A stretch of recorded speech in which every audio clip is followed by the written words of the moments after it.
오늘 말씀의 제목을 한번 따라하시겠습니까? 성령과 말씀과 교회. 성령과 말씀과 교회, 이런 제목으로 함께 은혜 나누기를 원합니다. 첫째 날 말씀의 제목을 기억하시죠? 예수가 그리스도이심을 누가 증언하더라? 하나님이 증언하더라. 왜 그 사실을 몰랐을까요? 예수가 그리스도인 것을 증언하실 분은 하나님밖에 없는 겁니다. 예수가 스스로 내가 예수다, 내가 그리스도라고 말해도 안 믿을 거거든요. 대한민국에 자칭 예수가 얼마나 되는지 아십니까? 수도 없습니다. 내가 예수여라고 명함 파고 다니는 사람 수백 명, 아니 수천 명도 될 겁니다. 저는 충격이 있는 게, 그 전에 제가 고양시에 있는 교회에서 담임 목사를 할 때에 진짜 열심히 있는 지역장 하나가 있었습니다. 고대를 나왔어요. 부부가 다 고대를 나왔어요. 똑똑하고 열심히 있는 지역장이었습니다. 그런데 그 지역장이 이렇게 말하더라고요. 목사님, 최근에 무료로 성경을 가르쳐주는 그런 신학원이 있다고 하는데 가서 공부를 하고 있습니다. 제가 무지한 거죠. 아니, 한국 교회가 무지했던 겁니다. 무료로 성경을 가르쳐 준다고 하니 그게 신천지였는데, 한국 대한민국의 신천지는 그렇게 출발했습니다. 무료로 성경을 가르쳐 주겠다고. 신학교 가면 등록금을 내야 되니까 여긴 굳이 주회적이 될 필요 없다, 그냥 성경 배우고 싶은 사람 와라, 그렇게 공공연하게 광고를 했습니다. 교회는 몰랐습니다. 저도 몰랐으니까. 그래서 그러냐고 열심히 공부해서 교회 일꾼이 되라고. 그런데 어느 날부터인가 그 학교 신학원을 다닌다고 하는 사람들이 무리를 지어 다니기 시작하더니 이상하게 모이기 시작합니다. 나중에 알게 되니까 그 당시 각 교회에서 신천지라는 것이 밝혀지기 시작했습니다. 때는 늦어버렸습니다. 이 사람들은 자기들끼리 쇠뇌가 되어져서, 그리고 자기들끼리 뭘 한다고 몰려다니면서 교회에 무리를 일으키기 시작하고 결국은 교회에 있지 않게 됐습니다. 나가서 어떤 그린벨트 땅에다가 천막을 치고 거기서 예배를 드린다고 모이기 시작했습니다. 집단 생활을 하기 시작했습니다. 나중에 마트에서 만난 적이 있어요. 무슨 이마트 같은 그런 원조 같은 그런 마트에서 만난 적이 있는데, 제가 들은 게 있거든요. 자칭 예수라고 하고 다닌다는 거예요. 근데 만났어요. 설마 목사님 안녕하세요 하고 눈을 마주치는데 딱 그 사람이에요. 그 집사인데 얼굴이 달라요. 전혀 이상한 얼굴로 바뀌어 있는 거예요. 섬찟할 정도예요. 본인은 모르는 거죠. 영이 성령이 들어간 사람과 악한 영이 들어간 사람은 외모도 달라요. 귀신이 들어가면 외모가 달라집니다. 섬찟합니다. 벌써 은혜가 들어가면 따뜻하잖아요. 하도 어이가 없어서 집사님, 혹시 집사님이 예수님이라고 그러고 다닌다는데 그런 얘기를 한 적이 있나요? 조심스럽게 물었어요. 그랬더니 저를 빤하게 쳐다보더니 내가 예수님이요. 눈물만 나더라고요. 저 지경까지 갈 때까지 그 영혼 얼마나 비참하겠죠.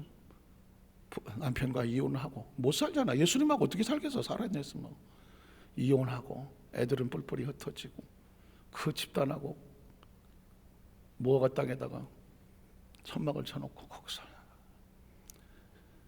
이건 그냥 기본적인 이런 예수도 길거리에 돌아다니는데 스스로 예수라고 하는 사람이 지금 대한민국에 얼마나 많은지 아십니까? 그러니 예수는 그리스도라고 증명할 수 있는 건 사람은 할 수 없고 본인도 할 수 없는 거예요. 누가 합니까? 하나님만 하는 거예요. 그래야 그리스도인 거예요. 그리고 그 그리스도, 예수가 그리스도인 것을 증언할 수 있는 증거가 뭐냐? 부활이라고 말하는 거예요. 왜 부활이 필요한가? 예수가 죽은 자 가운데서 매여 있을 수 없었다. 그가 장사한 지 3일 만에 그는 부활하셨다. 그 부활은 아무나 있는 것이 아닙니다. 3차원의 절망을 이겨낼 수 있는 생명의 온천자만이 해낼 수 있는 특별한 능력이거든요. 표적이거든요. 그래서 예수를 그리스도라고 말하는 것입니다. 그가 부활하셨다. 왜 부활할 수밖에 없었을까? 둘째 날은 그 제목이었습니다. 기억하십니까? 예수는 사망에 매여 있을 수가 없었다는 것입니다.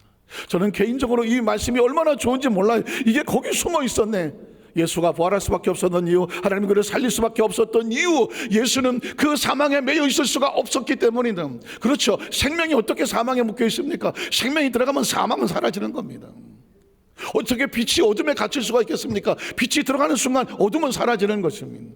이 땅에 캄캄한 골이 없는 가운데 예수님이 땅에 오심으로 말미암아 빛이 오고 구원이 왔다는 것처럼, 그래서 예수를 믿는 저와 여러분을 하나님의 자녀가 되는 권세를 주었다고 했던 것처럼 우리의 존재 자체가 우리가 어둠인가 했더니 어둠이 아니라 빛이라고 말하는 것입니다.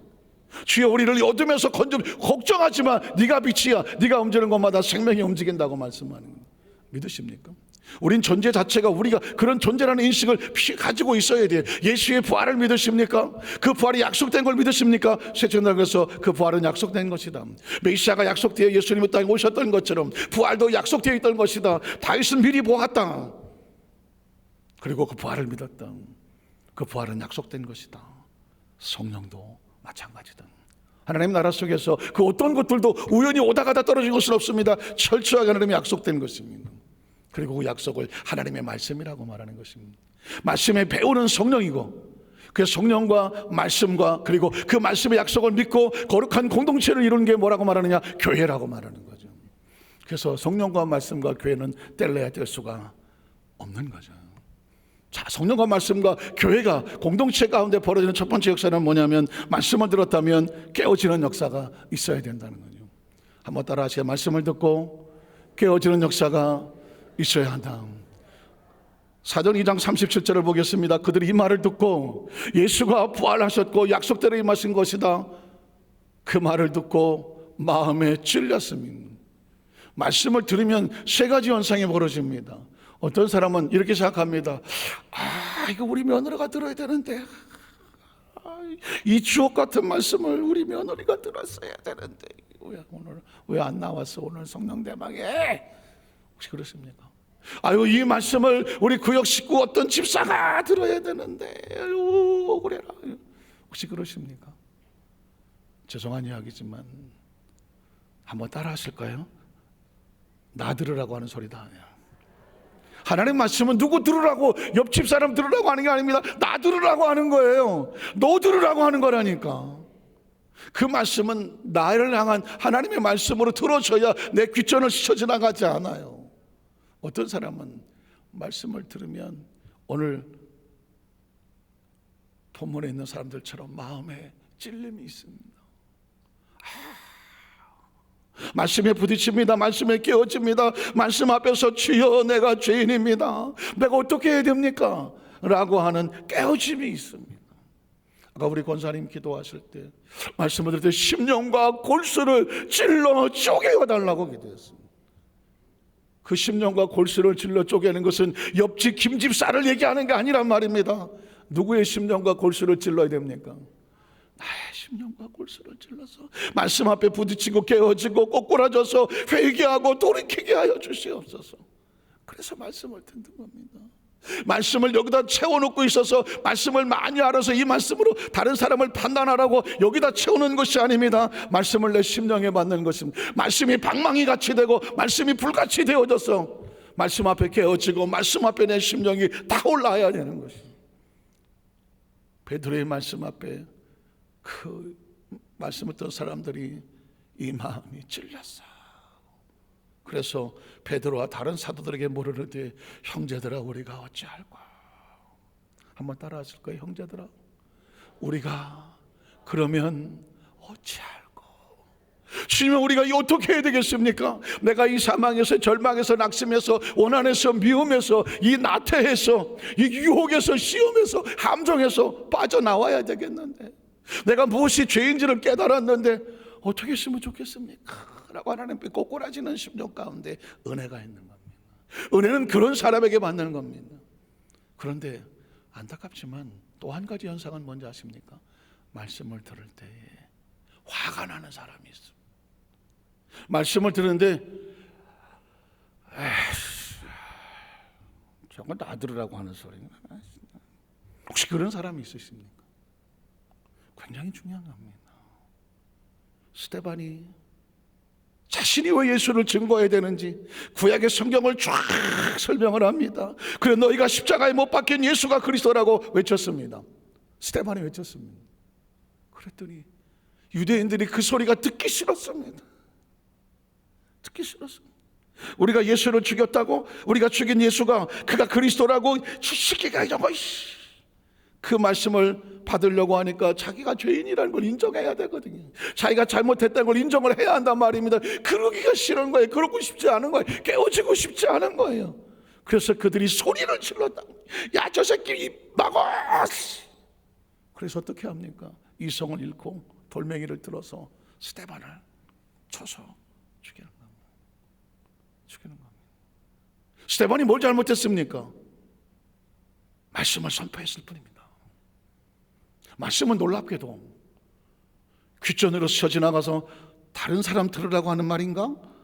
라고 하는 반응이 있을 수 있고, 또 하나는 내 가슴에 화살처럼 꽂혀서 주여 나를 깨뜨려 주십시오 꼬꾸라지는 사람이 있고, 어떤 사람은 스데반의 설교를 듣던 사람처럼 자신이 깨어지기 싫어서 말씀을 선포하는 스데반을 쳐서 죽이는 사람이 있습니다.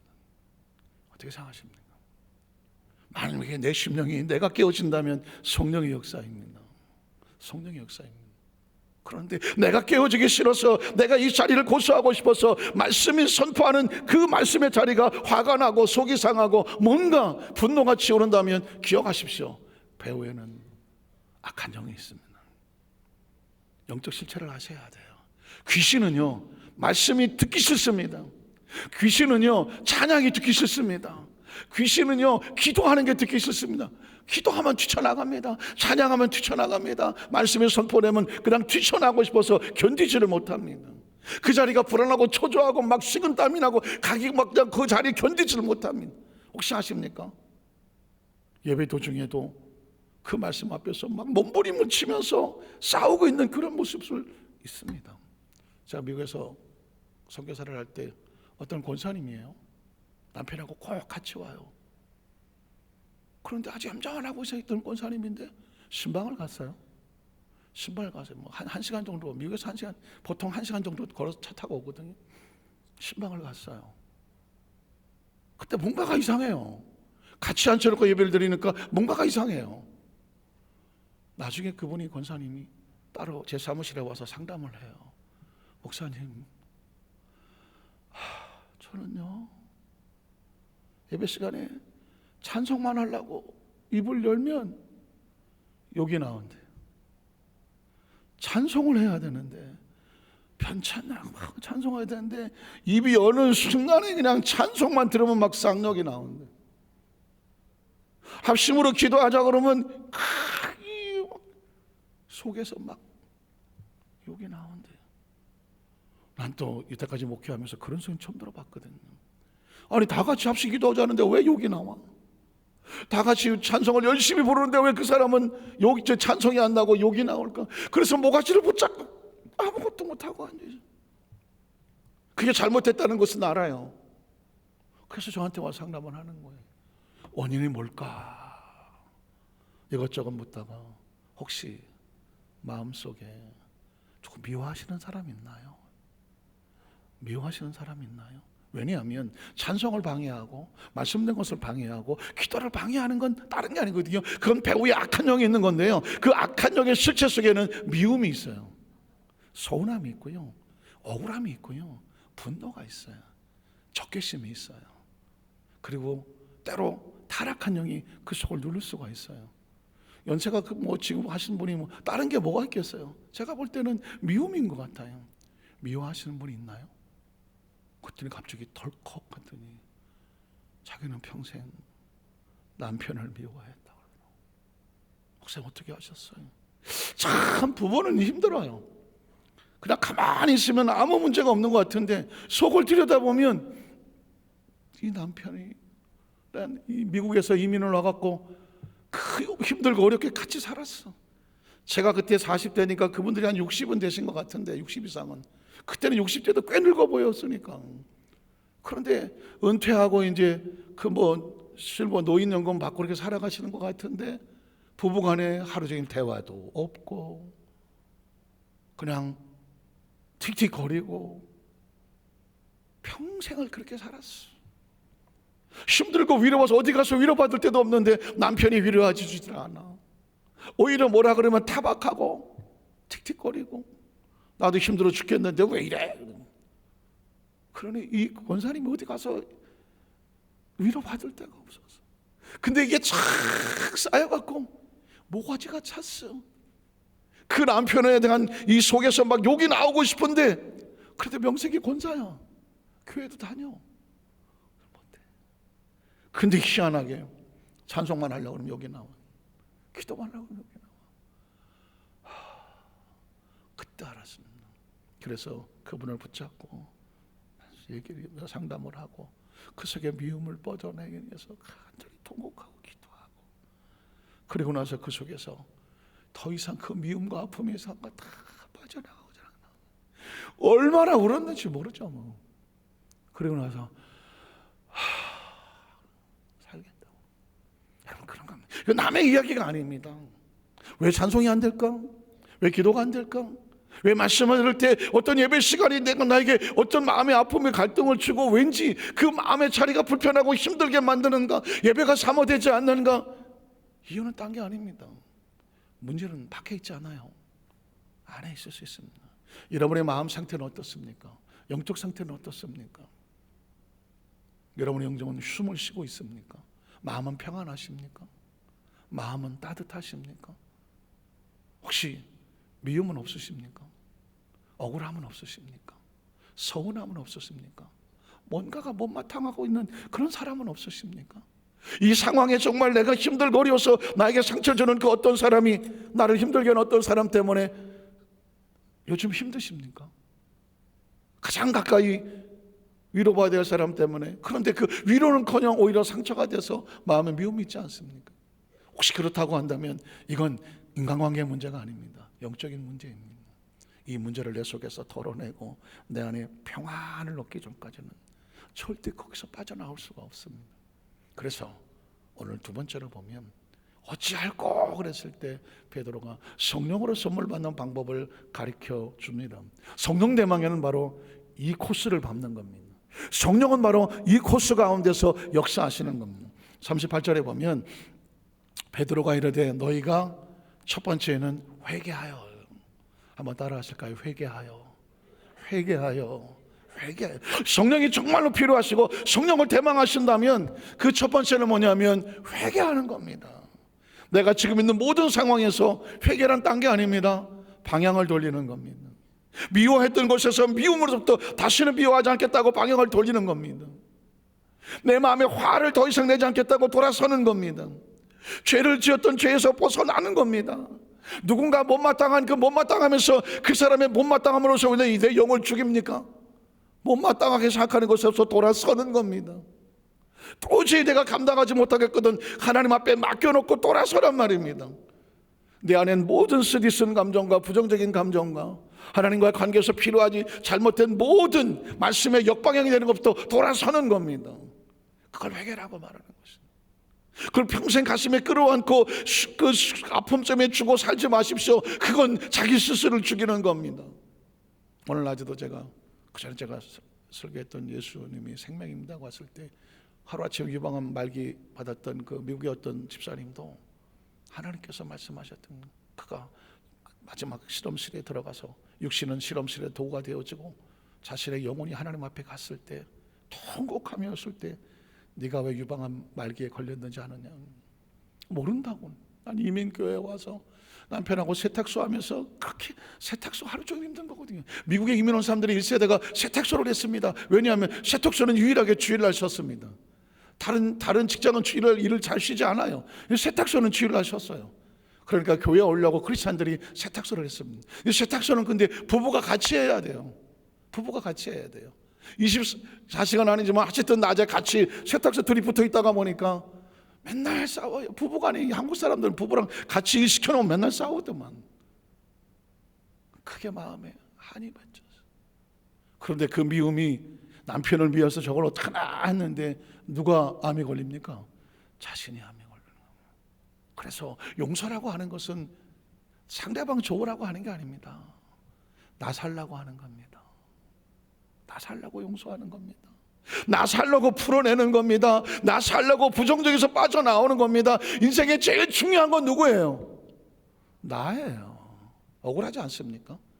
아니 어떤 사람 미워하다 내가 왜 암에 걸립니까? 어떤 사람 꼴 보기 싫은데 왜 내가 고통을 당합니까?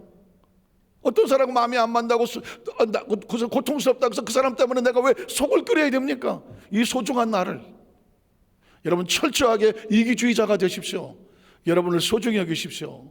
여러분을 가치 있게 여기십시오. 잘 관리하십시오. 그래서 어떤 것들도 이 거룩한 은혜를 내 마음속에 품고 있는 것을 다른 어떤 것 때문에 여러분의 거룩함이 상쇄되고 여러분의 많은 평안이 잃어버리고 여러분의 마음의 깨끗함을 잃어버리지 아니하도록 여러분을 소중하게 지키십시오. 그게 지혜로운 사람입니다. 회개는 자기를 깨끗하게 하고 살려고 하는 사람이 하는 겁니다. 그래서 성령대망의 가장 첫 찬송은 천부여 의지옵소서 인내하신 구세주여 웬 말인가 나를 위하여. 다 기억나는 찬송이죠. 그리고 두 손 들고 하나님께 회개하고 나갔습니다. 그리고 두 번째, 각각 예수 그리스도의 이름으로 무엇을 받고? 침례를 받고. 나 옛날에 침례 받았는데요, 침례를 받는 행사가 중요한 것이 아니라 침례의 의미가 뭐예요? 옛사람은 물속에 장사되고 예수 죽음 내 죽음, 지나간 내 마음대로 살았던 그 삶 다 수장을 시켜버리고 물속에 올라올 때 예수 부활, 내 부활하는 겁니다. 새 사람이 되었다고 하는 거죠. 새 사람이에요. 예전의 내 모습이 아닌 거예요. 그래서 예수 생명, 내 생명, 예수 천국, 내 천국 하는 겁니다. 회개하고 옛사람을 벗어버리고 새로운 모습을 사모하여 침례를 받고, 그리고 세 번째로 무엇을 받아라?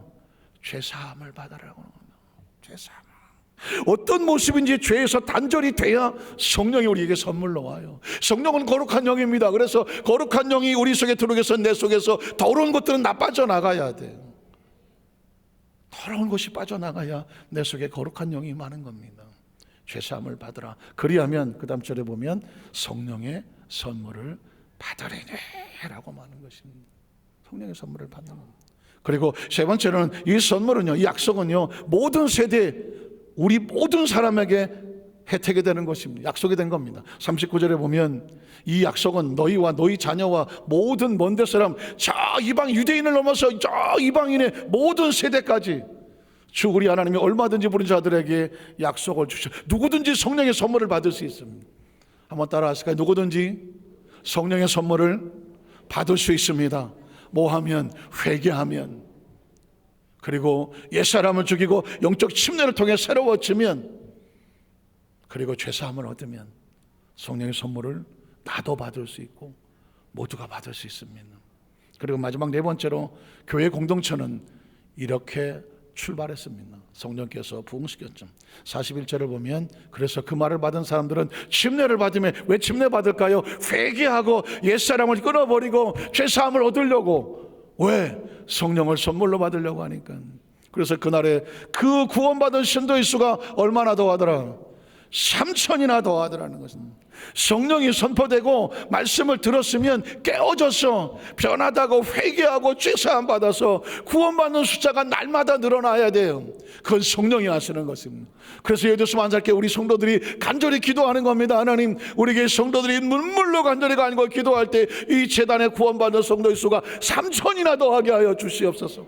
여러분 그렇게 기도하십니까? 우리의 마음속에 생각 속에 이 재단에 3,000의 구원받는 성도가 날마다 채워지게 하여 주시옵소서. 그 성도가 다 어디서 오겠습니까? 안산에서 오지 않겠습니까? 안산을 성시화시켜 주시옵소서. 하나님, 안산을 우리에게 주시옵소서.